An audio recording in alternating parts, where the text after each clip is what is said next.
camera is too low, so I'm gonna raise that up and lower this and fix it. You guys are here for some technical adjustments that I'm making, but welcome to the Clarinet Project, Ask a Clarinet Teacher live stream. Please go ahead and ask me some questions.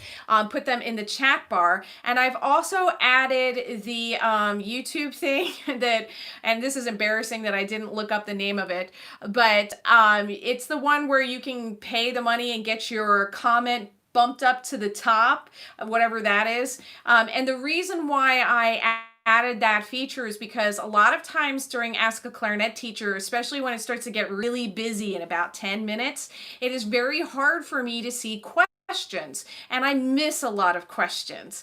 So hi Shane. So if you have a question that you really want me to answer and I'm not seeing it, that might be a way to get it bumped up there so that I can see your question. I just wanted to let you know that that is an option for us now. All right, so I'm going to go through and see who's here. I have Squishy, hi. Enclave is here, hi. Kritika. I'm going to try that one again. Let me know if I got it right. Kritika, I hope that's right. David says, hey. And Belinda says hello. And oh, wow. How do you play the clarinet? That's a big, broad stroke question. All right. And then after that, we've got David. How do I have lighter tonguing whenever I tongue? It's really thuddy and I hate it. Oh, that's the worst. I agree with you. Zara's here. Michaela's here. Michael's here. Sophia's here. Hello, everybody. All right. So Belinda, I'm going to answer your question. How do you play the clarinet? And I'm going to try and do that in about 5 minutes or less. And it's a big one. So this is a clarinet. Mine is wood, some are composite or plastic. My keys are silver, some are nickel. And it has a reed, and the reed vibrates, which causes the sound to vibrate through the clarinet, and that is how we make sound in the instrument. By putting our fingers down, we are elongating this tube to play the lower notes, and by lifting it up, it goes higher. We are making a shorter tube. Once you hit the register key, that modifies the tube so you can play higher even though you're playing with all your fingers down here. We blow air into this mouthpiece, but not directly into it, as unfortunately some people believe. And if anybody's here that's been a clarinet player for at least a day, we know now that you blow against the reed to make that reed vibrate. So it's very important to have good air support. We talk a lot about it. Air support down here with your abs and direct that air against the reed to make the reed vibrate. And by vibrating the reed, it makes the sound that goes through our instrument, and that is how to play the clarinet in a nutshell. So important things to remember: you want your tongue on your bottom, you want your bottom lip on your bottom teeth so that you don't have your teeth touching that reed and causing any squeaking. All right, let's get to David's question, which is a really, really good one. So David, with your talking about the lighter tonguing, and if you're having a thuddy and heavy tonguing, one of the first things I would double check with you if you and I were in person was to make sure that you were tonguing with the tip of your tongue right here to not quite tip of the reed, but almost the tip of the reed. So we want it very, very close to the top right up there. Now, a lot of times people think they're tonguing with the tip of their tongue. So when we talk about it, they're like, yes, I'm totally tonguing with the tip of my tongue, but they're not. So I want you to double check that when you tongue, you're not sticking the tip of your tongue behind your bottom teeth and tonguing with the middle of your tongue. That is something that is called anchor tonguing. A lot of people do it and they don't realize they're doing it. So that's one way that we have that thuddy, heavy articulation. And that's a kind of a challenging habit to get out of, but you can do it. And after I go through a couple of other reasons for thuddy tonguing, I will show you how to work on getting those light legato articulations in there. Another one people do, and it's usually not described as a thuddy heavy tonguing, but it's sort of a crushed kind of tonguing, and it's very awkward. Some people don't tongue at all. They close their throat off like that, so you can see that glottal stop there. And that's a bummer when I see that. because that's a hard one. It's also hard on your body physically to do that. So that's another way where people are getting the heavy, awkward tonguing. Okay, and another one is just legit tonguing too hard. So you can hit that reed too hard. But the big one I want you to double check is that anchor tonguing with the tongue behind the bottom teeth. All right, let's talk about getting a lighter tongue. I want you to play an open G.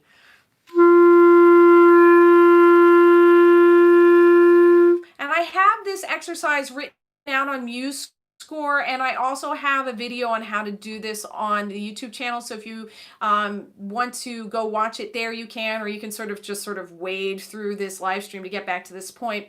But what you're going to do is drive that air through the instrument on the open G. So think a whole note. And then you're going to let your tongue rest on the reed. It's like you're tasting the reed. You know the reed is going to be really sour. Think about something that you're kind of afraid to taste because you're not quite sure how sour it's going to be. That's how I want you to touch the reed with your tip of your tongue.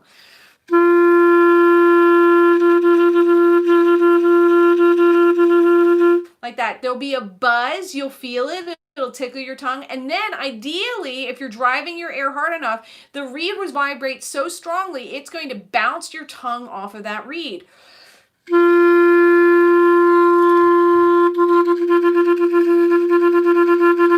That'll give you that very light, delicate feel to the articulation. And then I want you to move into some connected legato eighth notes.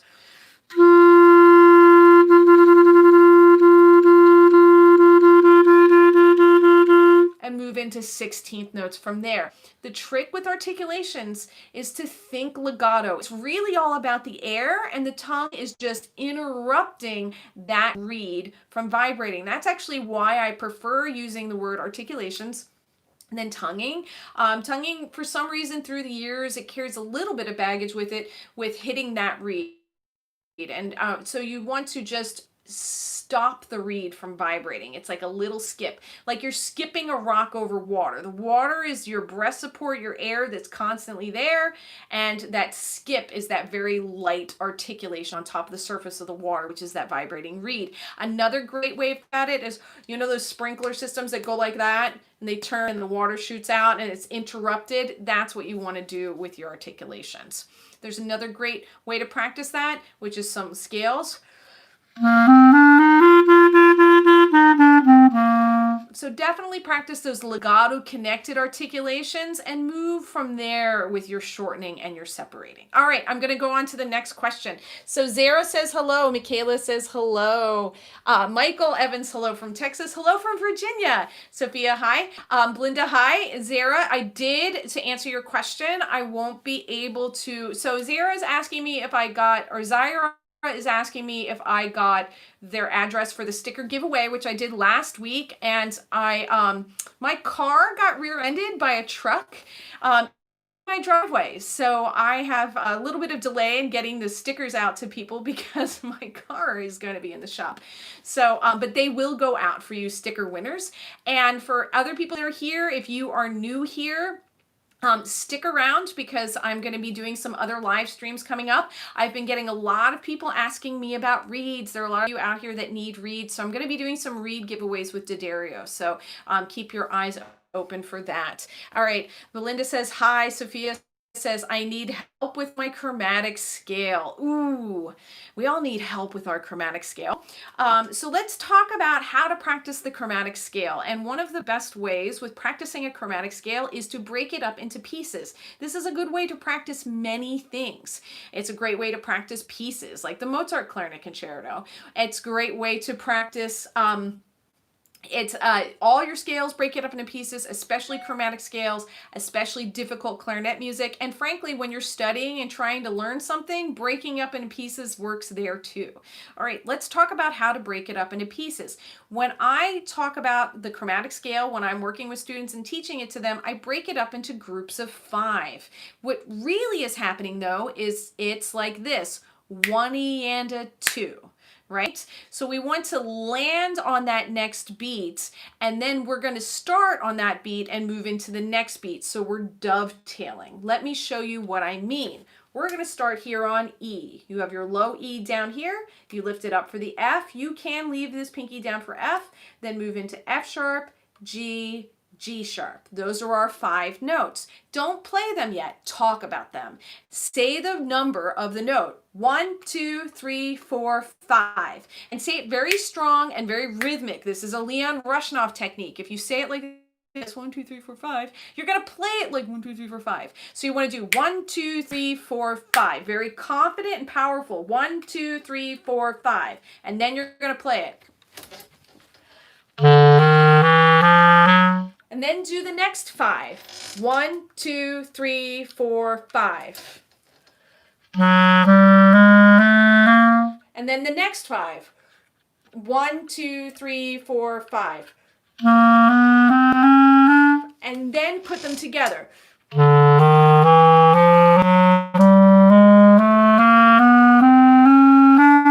So the thing with the chromatic scale, all scales, all playing, you need to be very rhythmic and very strong and confident in your playing. So when I am judging district band auditions, I'm not listening for how fast you can play that chromatic scale. I'm listening to how solidly you can play that chromatic scale. So if you're a little bit slower than the recommended tempo for whatever your district or your state is, but it's really solid with a big, strong, confident sound and rhythmic, you are going to get better points, a better score than somebody that plays really fast and it's all over the place rhythmically. It's uneven, and especially on the way down, if the tonguing and the notes aren't lined up and it sounds like poop, that person's going to get a lower score. It doesn't matter how fast they play it. So that's what we're looking for with chromatic scale. Break it into pieces when you practice. Use the alternate. I can do this. Use the alternate. Nope, I can't do it.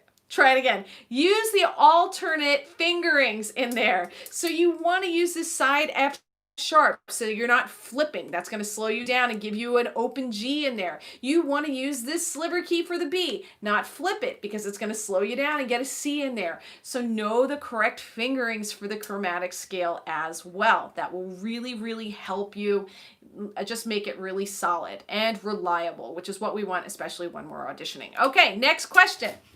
All right, Eddie's here. Good to see you. Okay, so just a couple hellos. Shane's here. Hi. Enclave, hello from Florida. Michael. Oh, you're laughing at me. All right, and it's Jinxie is here. Okay, here we go. So Enclave, your reed keeps messing with my sound, and I can't play high notes without squeaking. What can I do? Maybe because I'm starting alto saxophone and it's a different mouthpiece. Oh, wow, that's a big question. So there's a lot to that one, especially with the saying, the reed is messing with my sound. Okay, so let's start there. So when you have a reed that is not working with your sound, please try another reed. And if you find that you have many reeds that aren't working with your sound, and this is coming from a place where you liked your sound to begin with. So let's say you've done your embouchure work and your long tones and you're very happy with everything that's going on with your facial structure for how you play the clarinet, and everything was great, and then all of a sudden you've put a new reed on it, it sounds kind of crappy. That reed, try a different reed. So swap out your reeds. If you're finding that the reeds are consistently not sounding good, maybe you got a bad batch of them, that's kind of unusual, double check your mouthpiece. But always assume first it's you, because really it is us a lot of times. Make sure that embouchure is good, that you're not bunching, that it's not squishy up here, which is leading me to the next point of Enclave's question. If you're doubling right now with saxophone, and now you've noticed that your high notes aren't sounding the way you want to, you may be having some voicing issues. Because saxophone, for me personally, when I double on saxophone, I have to open up a lot more It's a different feeling in the back of my throat, especially tenor saxophone too. So the voicing is different. You may have to practice some long tones with your B flat clarinet after you play the alto saxophone so that you get used to that voicing again, because it's a lot tighter in here and my tongue position is different. I know there's other people on this live stream right now that do play saxophone as well. Please go ahead and put your advice in there also. Saxophones do have a bigger, as Jinxie says, it's Jixie says, it's a bigger, fuller sound. They just play louder. It's why they sound so big in jazz band, but also in marching band. And we're sitting there in the back and everybody's screaming at us to play louder like the saxophones, and we just can't acoustically. So what I suggest you do is play a couple scales on your alto and then go to, let's say, G right here on your B flat.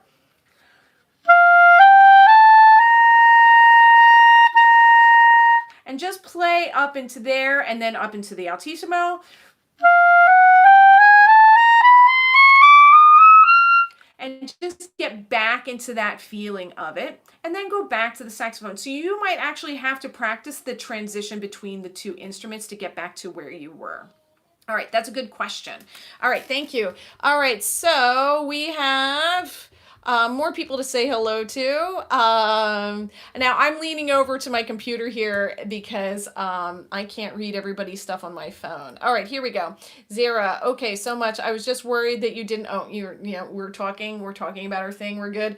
All right, Shane, I'm 12 and doing my grade 5 music theory exam in March online. I'm currently learning the Italian French terms. What do I have to know for the exam? That I do not know. In America, we do not have the same kind of music education system as you do in Europe, and particularly in Great Britain. It's much more organized. So people have asked me this question before, and when I teach clarinet lessons in America, everybody is at a different place. So I craft each lesson for each student based on where they are, and we don't have standardized tests for people, which can be a pro and a con in a way. So I don't know what you would need to know for that grade 5 music theory exam. But anybody else that knows what Shane needs to do, I believe you're in Ireland, please chime in because I can't help you there. My suggestion though, for a question like that you don't know the answer to, I would talk to your band director or the person that's your contact for theory, like if you're taking a theory class, and saying, hey, what do I need to know? I have to tell you, it's one of those interesting things, and any adults in here, please chime in. Because of the structure of the current educational system, there's a hierarchy of respect. So adults are up here and young people under 18 are down here. And I have found that a lot of young people that I work with are afraid to speak to people up here just because of how we all have been socialized, because I was part of that social process too, going through a traditional school system. But as, let's hope it's most adults. I love it when people reach out to me and ask questions. Doing the live streams with you all on YouTube has been so much fun for me to have you all ask me questions and write to me and ask questions. And I'm on a first name basis with you. I'm on a first name basis with my students, because all in all, in this journey together, we're all equal. So try not to feel intimidated, any of us, about asking question of somebody that's in a higher up position or in a more authority kind of position. So go ahead and reach out and ask the questions that you need to know the answer to. One of the ones that surprised me is when I started reaching out to other clarinet companies, because I thought, oh, they're never gonna listen to this lady, and I'd say, hey, can I try your instrument out on YouTube? And pretty much everybody said yes. They were pretty excited about it. So yes, everybody, all of us, ask one person that we're scared of a question, or for help, or just say hi or something like that. So, but yeah, I digress a little bit, but it's still an important part of being a clarinetist and a musician and even a person. All right, here we go. Next one. It's Jixie. I want to buy a new clarinet, but everyone complains they can't hear them. Wait, what? Okay, Jixie, I'm going to need some more details on that one. I want to buy a new clarinet, but everyone complains they can't hear them. So does that mean you want to get a new instrument? in general, like in a general louder instrument, like what we were just earlier talking about with saxophones, or you're concerned that the clarinets that you're wanting to buy are too quiet and you're looking for a louder clarinet, that one I do need more information on. All right, moving on. Shane, any tips for woodwind doubling? Oh, that's a great one. Shane, I think I covered my big tips with you earlier when I was talking about playing those high notes. So really, it's practicing switching back and forth. And you'll learn a lot as you double. We all do. And one of my big ones that I learned was that I really like composite reeds on bass clarinet. When I was playing the Miami Ballet and I was playing bass clarinet doubling on B flat, my bass reed dried out a lot. So I learned as I was playing along that I needed that that composite reed that was not cane, that wouldn't dry out. But practice switching between the instruments. A lot of times when I would get a woodwind book, I was too lazy to get out all of my instruments and practice switching between the different instruments as I went through the book. I would just have my saxophone day, or I'd have my clarinet day. And so what I found was that what Shane was talking about with the notes not speaking, the way I wanted them to sound, I actually had to practice switching between the instruments. So that's a big part of doubling. All right, next question. Moving on. Michael, I'm playing Pineapple Pole. I'm having trouble with the grace notes. Any tip on playing them without making the upper woodwind that's halfway through the piece muddy? Maybe it's an alternate fingering problem. All right, off the top of my head, I don't know that piece. So that would be a good one to take to your teacher, or if you wanted to have a lesson with me, contact me offline about a lesson. But you might need a little bit extra help with that one, with somebody that can see the notes. My big thing with grace notes, though, I'll just give you some general grace note advice. And I don't know how many other people have experienced this. Grace notes drive me bananas because they're so tiny. They are very, very hard to read on the fly. So I have to actually spend some extra time with grace notes, and you'll start to notice the patterns of grace notes. They're either a whole step below or a half step below, depending on where they are in the scale. So you'll start to notice them and be able to read them. Keeping your fingers curved and close, huge help with the grace notes.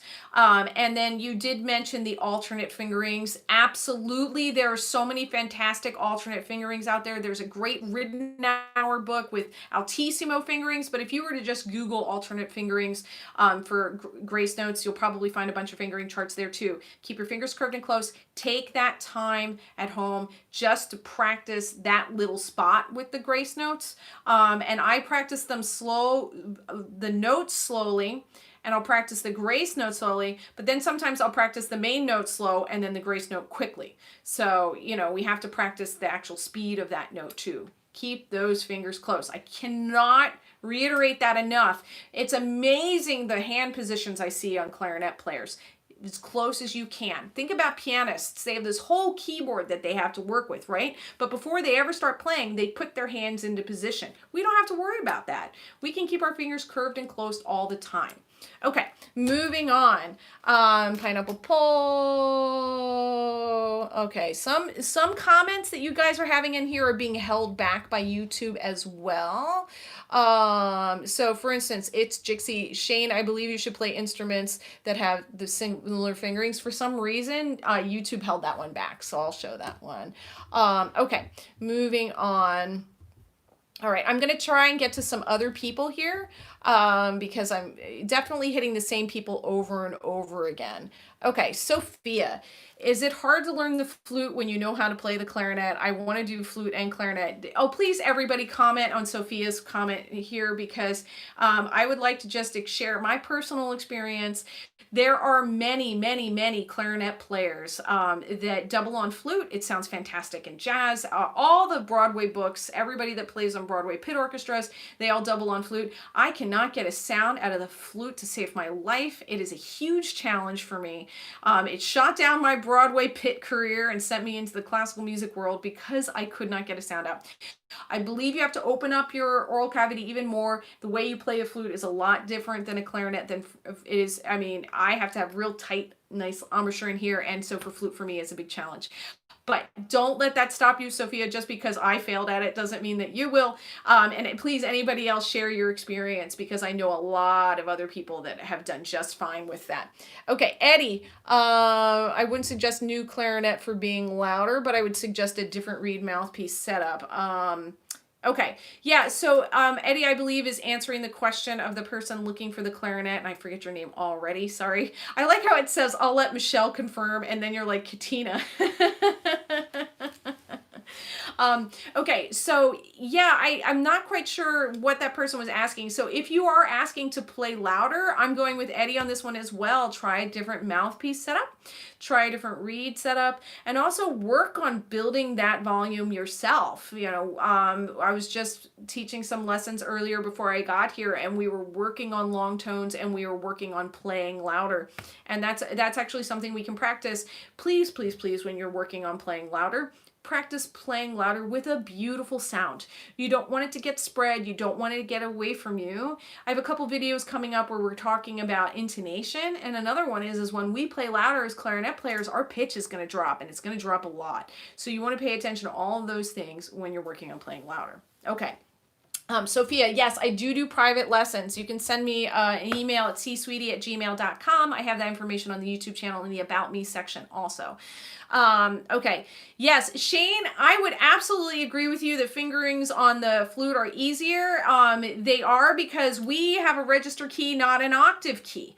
So because we have a register key, everything goes up a 12th. It's not because we have a register key. It goes up a 12th because we play what's known as a stopped pipe. We do not have a conical bore, and it's stopped because we don't blow across the top, which is open like a flute. So a flute has an octave key. So when you hit that bad boy, you're just going up an octave, which is why when flutes are playing any Sousa march, they're like do deep do deep like that. It's super easy for them compared to us, because we're like, you know, flying around with all these fingers going down everything. Every time I play a Sousa march, I'm super jealous of the saxophones and the flutes and the oboes and the bassoons, because they don't have all this register key business that we do. Okay, moving on. All right, Shane, Eddie, Enclave, your band director says jazz clarinet is legal. I don't know, Enclave, if you're the one that had this discussion with me last time on the YouTube live stream, but there are a lot of band directors that do not have clarinet in their jazz bands. My band in high school and middle school did not have clarinet in jazz band. It blew my mind. There's a whole, I can't even imagine swing without the clarinet in there. I can't imagine Dixieland without the clarinet in there. So that is one of these things that I'm on a mission in my life to fix. There's another amazing clarinetist. Please go check him out. He's got a great YouTube channel. He's wonderful. His name is Felix Pikely. He's a Norwegian jazz clarinetist that focuses on swing and Benny Goodman era jazz. He's amazing. He's on this mission too. So please, everybody, can we all change the world and make it so that we can have clarinets back in jazz band again? Because that just doesn't make any sense. All right, I have to wrap up. These are so fast. I should definitely try and do longer live streams next time. There's so many questions I didn't get to.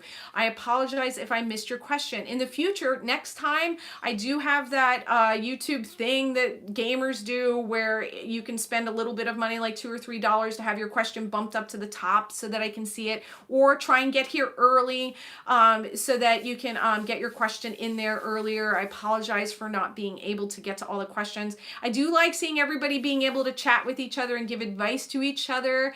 And that's really, really a big part of what I named the Clarinet Project, the Clarinet Project for. I wanted to crowdsource and all of us together work together and making the clarinet world a better place. All right. Thank you, everybody. I am sorry that I didn't get to read all your comments and see all of your questions, and have a wonderful week. I will do this again next week. I don't know the time yet. It's all based on my teaching schedule, but happy clarinetting.